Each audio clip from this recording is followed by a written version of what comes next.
my name is CF Claire. I'm an aspiring paranormal and fantasy romance author.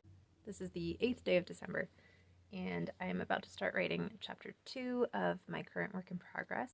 Basically, the entire last year, I've been working on my outlining process, my writing process, finding what works for me, and it's been super helpful. And so before I started today, I thought I would show a little bit of that. I've been really liking writing an index card with the chapter I'm working on. And I've been working in like 25-minute blocks with 5-minute breaks in between, and generally completing a chapter every hour and a half. Generally, the word count ends up somewhere between 1,000 to 2,000 words, but I don't go by word count. I go by what I feel needs to be in the chapter. And so this only really works for me because I'm a really heavy outliner, and I like to do a lot of front loading as far as working on writing projects. So I was estimating the time that I spent outlining this particular book, and it will get better, but it was probably around 80 to 100 hours of really thinking about it and trying things, and some things not working and blah blah blah. So, after 80 to 100 hours of that spread out over the last month and a half or so, then I'm writing about a chapter every hour and a half, But I've been finding that really works for me, because then every 30 minutes when the timer goes off, I can just block out that time chunk. And I don't want it to take longer than that for a chapter, because I have a lot of books that I'm so passionate about writing, and I want to just make sure that I'm focusing and doing them. I find it very visually motivating seeing those time slots go by, and that helps me actually focus in on, okay, forget all the frills, whatever, what am I trying to say? And then usually by the time I get down the bare bones of what I am trying to say, I still have a little bit of time left to add in some fiddly bits and stuff like that. So that's been working really well for me. I am one of those people who has, for so many years of my writing process, been a heavy edit as you write kind of person, and I hate that about myself. It really bothered me. It was not beneficial. It was just this habit I could not shake. And I finally feel like I've gotten out of that and accepted what a first draft can be and the potential it has, and that it does not need to be a finished draft. And most of the things that I'm editing as I go anyways, are irrelevant. They're inconsequential. And so what am I doing with my time, With that being said, first drafts are my least favorite stage of the entire writing process, because it is so much about just getting the story from your head onto the page. And that means sacrificing a lot of the beauty of the story in the way that it can be, because that's not what a first draft is about. It's not supposed to be beautiful. If you try to make a first draft beautiful, you will be working on a first draft for many years. Hello. How do I know this? I don't want to talk about it. So because of that, it was a difficult struggle doing the first draft of the last project that I worked on, that I just finished up about a month and a half ago, which was Project Let Go, which is the second book in this romance series that I'm working on right now. And this book is the first book of that series. The single best motivator that I found for myself, being someone who hates first drafts, the actual process of them, the single best thing that I have found that helped get me excited and motivated to write the first draft and actually enjoy the process is this little tidbit that I got out of Robert McKee's book, Dialogue. He's a screenwriter. It's a great book. It's really interesting. He talked about the 3 layers of dialogue. And I'm super visual, so I made a little graphic. I laminated it. I printed it. So his layers of characterization, you have the unsayable, which is a lot of times subconscious, what you don't even know sometimes that you're feeling. Then you have the unsaid, and then you have the said. It's like a game of telephone, right? What actually comes out, what you say, is absolutely unrecognizable sometimes from what you are feeling inside, or even what you are thinking in your head. And for me, that was so interesting.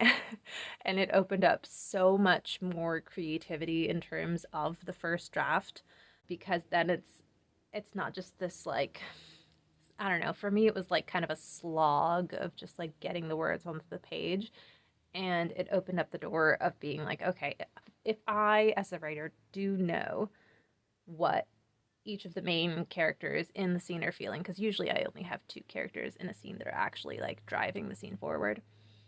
If I actually know what they are really feeling, even if they don't know that, and I know what they are thinking, and I know how I want them to be and express themselves in the world, then how are they saying that, and how are they reacting to what each other is saying? And that was like really fun, really interesting, and I did this with the last two chapters of this project, and I loved the process. I loved the first draft. Like, I already know there's a lot of stuff that's going to change about the first draft of those chapters, and that's expected, and that's fine. But it is so much more engaging and interesting, and still doing what I need it to do. So I found that so helpful. If you try it, let me know. I would love to know. And if you saw my other video on outlining, then you'll know that I do a lot of outlining, like multiple variations, because they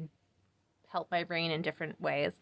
So this is my chapter bullet point outline, major things that happen in the chapter, how long I think it will be, like how many words. And I like to do that and keep things like broad, because then when I sit down to write, then I get to still be tapped into the creativity of, okay, if that's what I want to accomplish, then what's the specifics of that? Like, one of the bullet points for my chapter 2 that I'm about to do is introduce Kira and her worry for Chance, her young son, and her feelings of failing him. So like, that's something I need to do in the chapter. I didn't sit down and think like, how do I want to do this? Like, where are they going to be? What are they going to say? Like, at the like outlining the book level, for me, that is actually one of the easiest ways to lose all like creativity and passion. I find that I need to stop myself at the broad level. And then right now, what I've been doing for the last 15-20 minutes is I've been making little scene cards, taking the broad ideas in that outline and thinking, okay, like, what is the scene of that? Where do I want it to be? Who's driving the scene and who's opposing that scene driver's desire? And so I'll throw a graphic on the screen so you can see what I mean. And I find that having that kind of thing really helps me hone in on what the hell I'm writing and why I'm writing it. Because something about me, one of the things that drives me absolutely crazy is if I'm writing something and then it ends up being just irrelevant. And it's like, I can't even tell you how many story ideas I have that I'm so passionate about. And it's just like, I do not have the time or desire to write things that are not necessary. Like, to the best of my ability, I only want to write things that are going to stay in the book or that need to be there because they're the stepping stone to figuring out what comes next. So that I find really helps me. So now I have a more specific scene outline, and now when I sit down to write, I'm going to look at that and think, okay, like, what is the unsayable feeling within each of these primary characters in the scene? What's the unsaid going on in their head, and what are they saying? What are they actually doing? And I know where I want the scene to end, so if I get stuck somewhere, I can just skip to the end and be like, okay, and then this, whatever the end point of the scene is, just happens. And I can go in and fill in why or whatever connecting things later, but I can just keep moving along because I know where I want it to end up and I know what's going to be coming after. So that is like hugely helpful for me.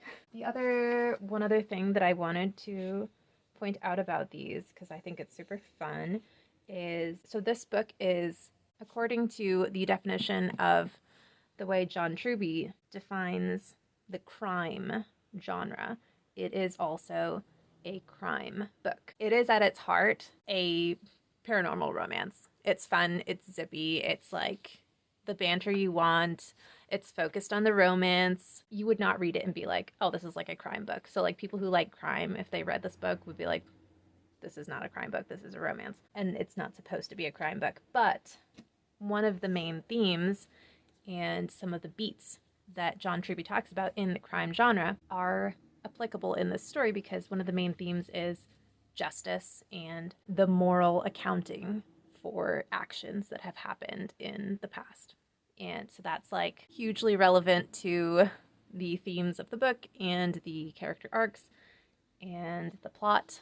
So I also have on my little scene card the genre and the beat.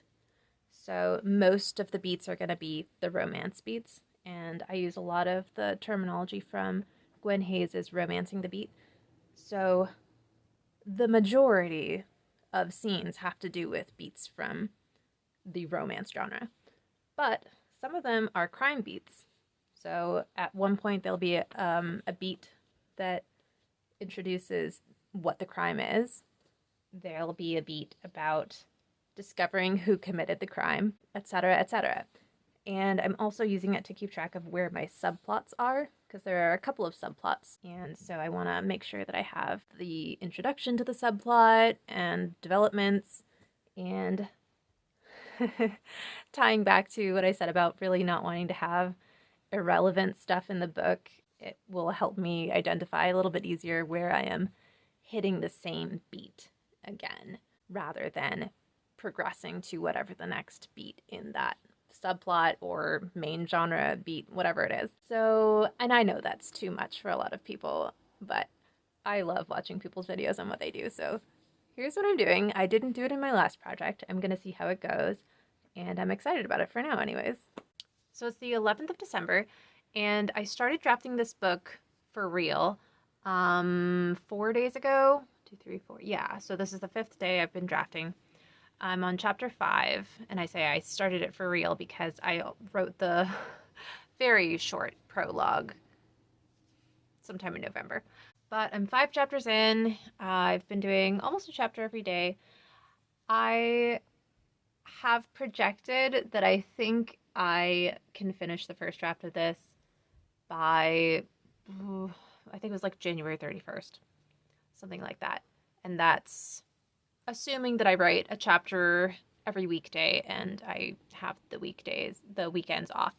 So I've never drafted that fast. I did draft my last project close to that long, but with a couple weeks just break in between. So I think it's possible, and I'm excited about it. I just finished my chapter 5. So yeah, each chapter is like around 1,400 words.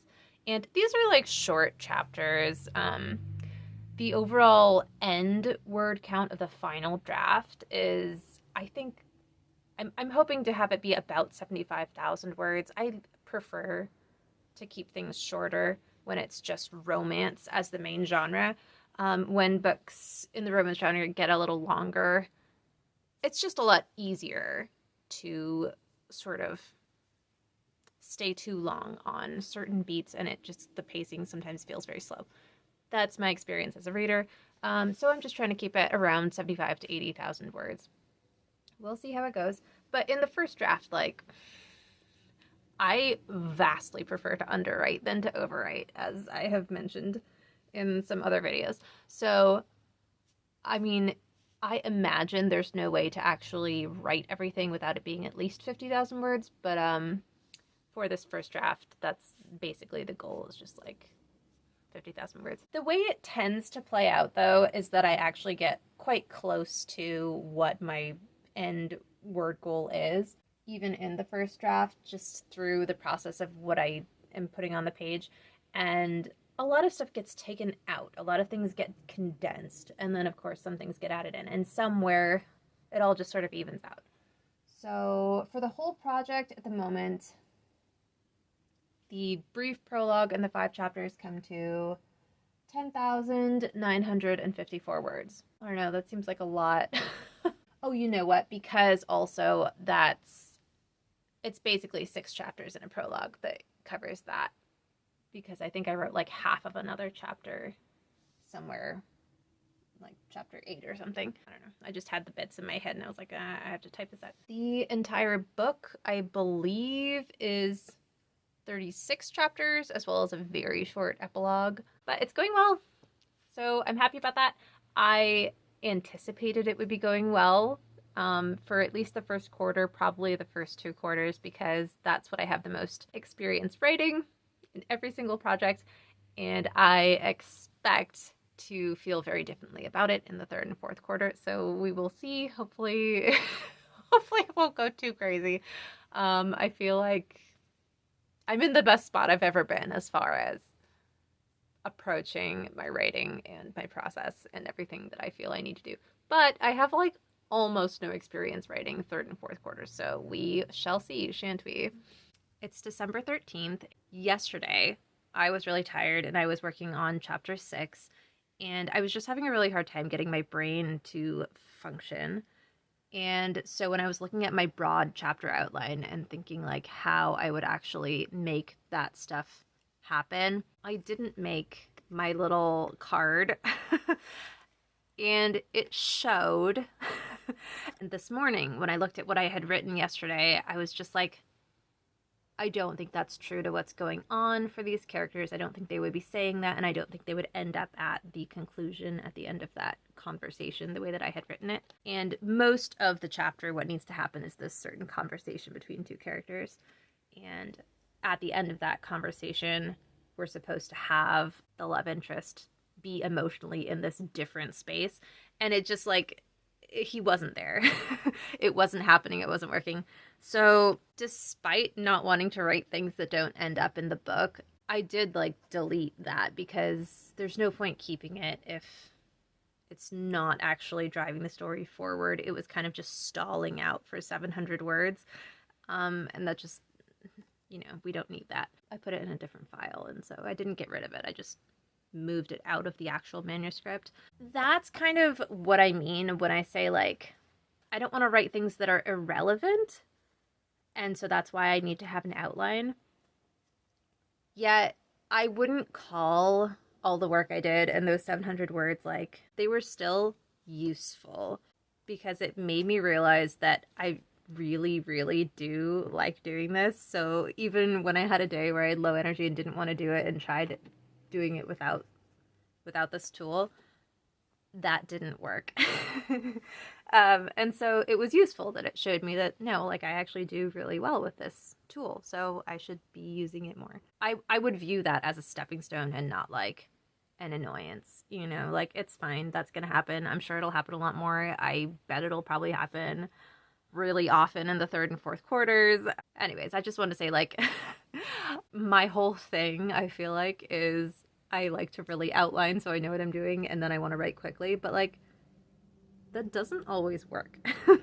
And writing what I'm trying to say in the story is more valuable than writing as fast as possible. So that chapter, I'm trying to write these in like an hour and a half. That's like my goal, right? But I'm not going to just stop writing after an hour and a half if the chapter's not done, right? So like this one, even when I got rid of what I had written yesterday, all told, it was still only an hour and 45 minutes that I spent on the chapter. So I'm pretty happy with that. It ended up being 1,352 words.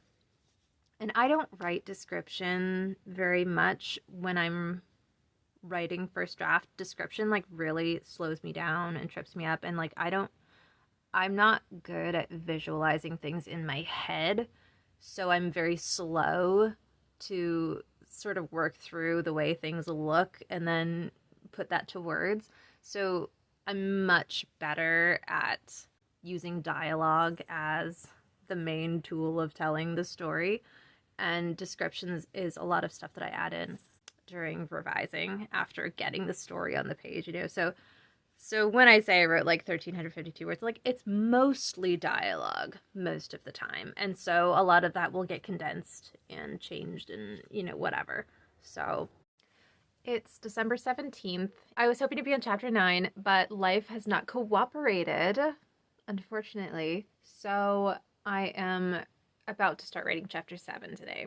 It's my birthday in a couple days too. I'm a Capricorn, and you're gonna find this interesting. My birthday is almost as early as you can possibly be to be a Capricorn rather than a Sagittarius, and the year that I was born, the way things worked out, the 21st of December was a Capricorn day instead of Sagittarius. Other years, the 21st of December is still Sagittarius. I am not a Sagittarius. I am a Capricorn. Thank you very much. Although when I was a kid, I wished I was a Sagittarius because you read all this stuff about Capricorn and you're like, those people sound like they're a snooze fest. And Sagittarius sounds really fun, like adventure. Okay, very interesting. Um, and I don't like adventure. So it turns out the stars knew what the hell they were doing. Anyways, I feel very much like a Capricorn. And with that being said, let's get to work. I'm on a 5-minute break. I feel very procrastinating. That's too bad. Oh, here comes my son. So it's been an hour and a half, and I finished writing that chapter. It was 1,732 words. Some of the chapters I've written, I've been like, oh, I really like the way this came out. And this chapter is like, it's a first draft chapter. It does what I need it to do. It's fine. I don't love it, but it does bridge the gap of the plot events that needed to happen and the different emotional space that the protagonist needed to be in at the end of that chapter. So it accomplished that, and in a form that won't be too bad to revise into something better. But I don't like it that much. If I was still on my edit as you write kick of 10 years, I would be the next 2 weeks polishing this. So send a prayer of thanks that I'm not there anymore, and let it be known that if you too are also struggling with being someone who really feels like you need to edit as you write, there are valid reasons why that might be a good thing for you. But if it bothers you, change is possible even for those of us who never thought we could. And I say that there are reasons why that might be good because I'm not here to tell anyone what to do. If that is your process, then that is your process. And if you like that, then there is no problem.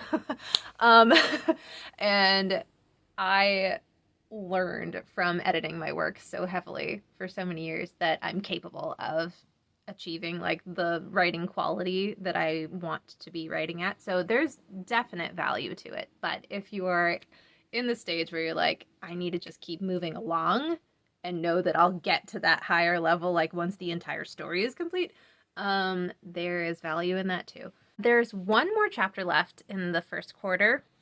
So if all goes well, I will write that tomorrow. Stay tuned for some vlogs on my secondary project because I have found that I am someone who does much better with multiple projects at once. Probably 2 is the best for me. But definitely working on one project alone is like no good for me because I've got so many stories. So many stories that I really want to tell. And so there's just like high anxiety. I have anxiety when I am only working on one. So that secondary like B project is a middle grade fantasy trilogy. I've never written middle grade, and I've very infrequently read middle grade, and I'm writing it now because I want to write something that my kids would be excited about, and I'm like obviously not going to read them a romance novel that I write. Like there's no possible way. And I also would really like to share my writing with my family, like my mom and my dad, and I'm not going to give them a romance novel that I write. So, and everyone knows that I've been writing and it's like my thing and I want to be a writer, and yet for years and years I've had no finished product to like share with people and be like, I'm a good writer. Like I can do this. I can make it work. I just like can't finish a story, but like the quality of the stories that I've gotten stuck on is like pretty fine. So I want to write something that I can finish and I can give to my family so they can see. So if you're interested in those vlogs, those will be coming up. They're short. It's middle grade. The hero is a 10-year-old boy and he's a little cutie pie. It is a detective fantasy story. and it's going to be really, really fun, and I'm really excited about it. I'm using a lot of stuff from the detective genre and fantasy genre of John Truby's The Anatomy of Genre, and there is a lot of cool stuff about that I can say. So check out the outlining videos if you would like to see. It is so fun. I'm so excited about it. And I'm going to stop talking about it because that's not what this video is about. Life did cooperate. It's the 18th of December and I finished the 8th chapter, which is the last chapter of the first quarter. So, hooray! That's really exciting. It came out fine. It's mostly this one conversation that needed to happen to provide the adhesion thrust between the two main characters and to get us through that door of no return at the end of the first quarter and get us into the upside down world of the second quarter. Let's get a little bit of some data. So the first quarter, I started it on December 6th and I finished it December 18th. So technically that was within 13 days. I wrote the first quarter of the book. That was 9 actual days of writing at between 1.5 to 2 hours each of those days. Looking at my time cards, the first quarter took 11 hours and 45 minutes to write. It is not something I would ever show people. It is a first draft. It is missing a lot of stuff. It's basically dialogue. It is a dialogue with a lot of like not that much for tags between of like he said, they said, whatever. So I don't want to like misrepresent it, right? Like this is not amazing stuff, but I am also very proud of that because I find that I need to do this, and I have been such a heavy like edit as you go person for so long, and this feels like a really big milestone. And so not to belittle it, but also like I outlined for 80 to 100, hours before this, and so then now I have like a rough draft of the first quarter of the book in like what was it, like 11 hours. So anyways, I'm very happy with it. It does everything that I needed it to do. Some of the things that were in my chapter like broad outline, some of that stuff did not end up getting into the book so far. And it just didn't feel natural in the moment, and it wasn't pivotal to driving the story forward. So there's a lot of things that will get added in. A lot of the dialogue is going to get condensed. We're going to add in the descriptions, and a lot of the internal stuff. There is a lot of internal feelings in what I've written so far. It's just like very clunky, right? It's me saying what they feel when we're using a close third-person narrator point of view. So they're not going to be saying exactly what they're feeling all the time, right? And so, like, the voice is not there very much. I love voice. It's one of my favorite things about writing is, like, getting into the character's voice and how they would talk about things and how they would react to things. And that's one of the things that's so hard for me in first drafts is like sacrificing the voice. But that's one of the things that would take so long in all the self-editing is I'm editing in voice rather than knowing where I'm writing to, because I for so long was doing this like I'll like discover it as I go, I guess, because I have no idea how to come up with it on my own. So I guess I'll like stumble forward into it and spend hours working on my character's voice. And it's just not what I want to be doing right now. So I'm really pleased with this. It will be so fun to add in the voice later and hone that. And I feel I really am super grateful to Ellen Brock and her videos.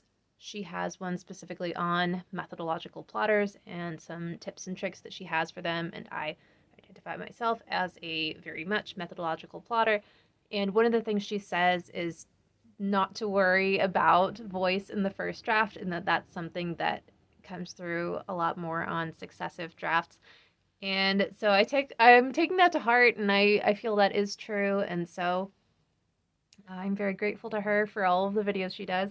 This last chapter, the chapter 8 that I wrote today, had already had 690 words that I had written in it sometime since the 6th of December. So the entire chapter came to 2,260 words, of which 1,569 of those I wrote today right now. The whole book so far is 15,609 words.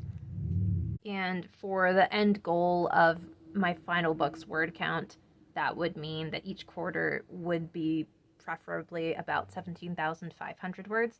I know a lot of people get a lot out of like all this talk about word count and how much you've written and everything, but I guess I just don't really relate to that because technically, yes, like, what is this? Like about 2,000 words less than what I anticipate the final draft would be, but like, these words aren't gonna stay, right? Like, it's what I needed to tell the story to this point. Anyways, though, I'm really excited to start working on the next quarter. I'm gonna do something that I've never done before, though, but I'm feeling, I have an intuition that it might be the right thing to do for this particular story, and that is that I am going to write the fourth quarter next, because I need I need more practice writing third and fourth quarters, but it makes the most sense to me to